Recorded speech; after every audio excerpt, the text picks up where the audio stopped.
Assalamualaikum warahmatullahi wabarakatuh. Sahabat, selamat berjumpa kembali di channel Analisa Stroke. Analisa yang berbasis pada pengalaman saya sembuh dan pulih stroke. Sahabat, pada bagian ini saya ingin mengangkat tema tentang sembuh dan pulih stroke. Timbul pertanyaan di antara sahabat, mengapa kok ada istilah sembuh dan istilah pulih? Sahabat, ini hanyalah pengertian istilah yang saya buat sendiri untuk membedakan masalah. Yang pertama tentang sembuh stroke, yang seperti yang saya katakan, bahwa sembuh stroke adalah ketika kita selesai ditangani di rumah sakit oleh dokter, kita dinyatakan sembuh, yaitu ketika aliran darah kita sudah kembali masuk ke otak, oksigen sudah kembali masuk ke otak, sehingga kita sudah sadar kembali, bisa menyadari lingkungan kembali. Itulah yang kita sebut dengan sembuh stroke.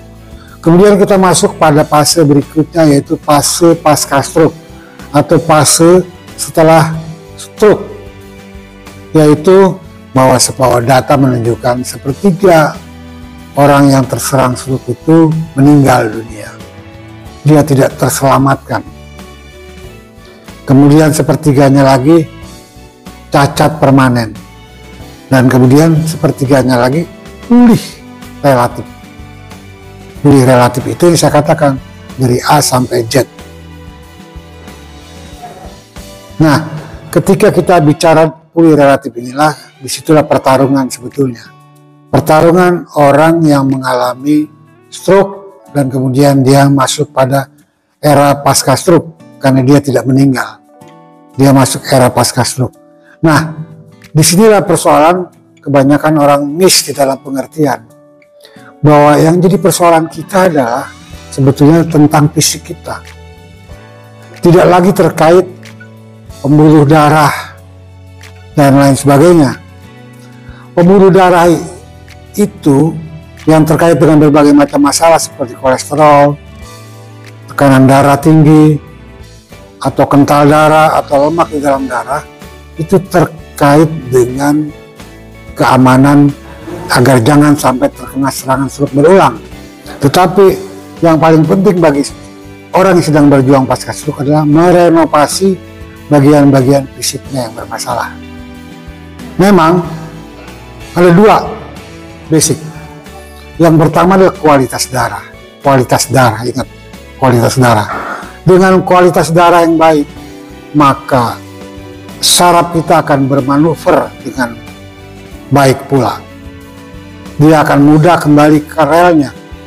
Saya umpamakan seperti ikan mas di air yang sangat jernih.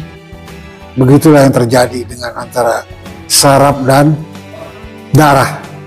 Kalau darahnya berkualitas, maka sangat memungkinkan saraf bermanuver dan kembali ke relnya. Ini hanya ilustrasi saja. Tetapi apabila airnya kotor, darahnya kental, manis, maka saraf akan sulit untuk bermanuver dan sulit kembali ke relnya.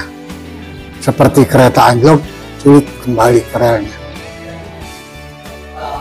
Karena itulah, maka ketika kita bicara tentang pasca stroke, pemulihan fisik kita, maka pendekatannya adalah bagaimana darah kita berkualitas.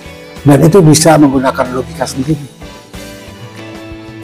Kita sering makan sayuran, makan buah, olahraga, darah kita insya Allah berkualitas. Itu saja kuncinya. Jadi sangat sederhana pemikirannya.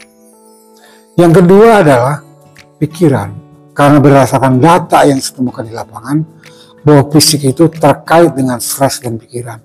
Apabila kita stres, boleh ditanya data-data orang yang sedang penyintas stroke yang sedang berjuang. Apabila kakinya berat, kemudian dia stres atau dia merasa tidak enak, nyaman hatinya, maka kakinya akan semakin berat. Begitu juga tangannya yang akan kaku, akan menyengkram dan seterusnya. Ini data lapangan, silakan diteliti oleh orang-orang yang mempunyai kapasitas untuk itu. Tapi ini hipotesa bagi para ilmuwan untuk meneliti ini. Sehingga apa? Sehingga para ahli dapat menemukan formula yang jelas untuk menangani orang pasca stroke. Agar tidak seperti sekarang ini sangat liar, kasihan orang pasca stroke menjadi korban dari pengobatan-pengobatan alternatif dari orang-orang yang mencari peluang bisnis, tapi tidak berdasarkan basic permasalahannya. Mengarang-arang kemudian orang tertarik dengan iklan-iklan yang menjanjikan, tapi ternyata banyak fakta di lapangan. Ternyata banyak yang jong alias nol besar. Akhirnya para stroker hanya mengejar fata morgana. Dikejar ke sana, dikejar kemari, akhirnya tidak, dan terlambat waktunya, terlambat habis uangnya, terlambat sudah, dan akhirnya kesulitan untuk mensolusi bagian fisik yang bermasalah. Akhirnya yang terjadi adalah penyesalan. Dan yang paling fatal adalah cacat permanen karena terlambat di dalam membaca bahwa stroke itu berkejaran dengan waktu. Ada periode emas ketika tangan kita masih lentur, ketika badan kita masih hangat, masih bisa diolah. Di situ periode emasnya kita tidak manfaatkan. Yang terjadi adalah timbul kekakuan-kekakuan. Dibiarkan terus di kursi roda, dibiarkan terus menggunakan tongkat, maka akhirnya menjadi permanen. Nah, ketika menyadari semuanya sudah kuat, ototnya sudah kuat, tetapi cara jalannya salah, tangannya menekuk, tidak bisa diluruskan lagi, itulah akibat dari kesalahan. Dan kita, sahabat, semua harus saling mengingatkan. Dan saya ingin mengingatkan kepada kita semua. Semoga semua terinspirasi dan semua berpikir tentang masalah ini. Siapa saja stakeholder, berpikir, dan mari kita berbuat sesuatu untuk sahabat-sahabat kita yang sedang berjuang menghadapi pasca stroke-nya.